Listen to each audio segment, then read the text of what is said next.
গাজা উপত্যকায় সকল নির্মমতা ছাড়িয়ে বোমাবর্ষণ চালিয়ে যাচ্ছে ইসরায়েলি বাহিনী। এতে উত্তর বেইত লাহিয়ায় ১১ জন এবং মাগাজি উদ্বাস্তু শিবিরে ৬ জন মারা গেছেন। ওদিকে দক্ষিণ খান ইউনিস এক নারী এবং তার শিশুকে নির্বিচারে হত্যা করেছে ইসরায়েলি বাহিনী। এসব হামলায় আহত হয়েছেন অর্ধশতাধিক ফিলিস্তিনি। এদিকে সালাহ আল দিন স্কুলে ইসরায়েলি বাহিনীর হামলায় আরও ৪ জন মারা গেছেন।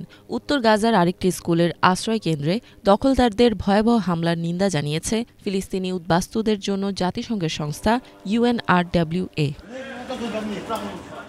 দেইর আল বালা শহরে নতুন করে আবারও উচ্ছেদের আদেশ জারি করার পর জনাকীর্ণ শহরটির গভীরে প্রবেশ করেছে ইসরায়েলি বাহিনী। এ সময় আরও হাজার হাজার ফিলিস্তিনি বাড়িঘর ছেড়ে পালিয়ে যেতে বাধ্য হন।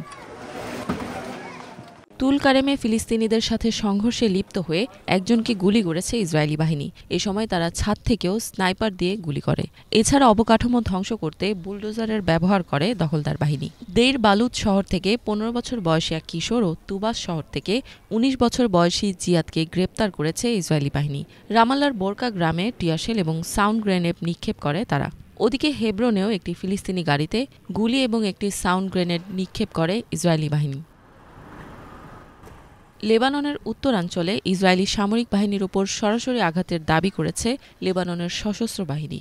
এদিকে ইরান এবং তার সহযোগীদের প্রতিশোধ থেকে ইসরায়েলকে রক্ষার ওয়াশিংটনের সিদ্ধান্তের পর মধ্যপ্রাচ্যে পৌঁছেছে USS Abraham Lincoln career strike group. Gaza Israeli বাহিনীর হামলায় এখন পর্যন্ত কমপক্ষে ৪০,২২৩ জন প্রাণ হারিয়েছেন, আহত হয়েছেন ৯২,৯৮১ জন। গাজায় অস্থায়ী যুদ্ধবিরতিতে পৌঁছাতে ইসরায়েলি প্রধানমন্ত্রী বেনিয়ামিন নেতানিয়াহুর সাথে কথা বলেছেন মার্কিন যুক্তরাষ্ট্রের প্রেসিডেন্ট জো বাইডেন। ইফাত জাহান, বাংলাভিশন।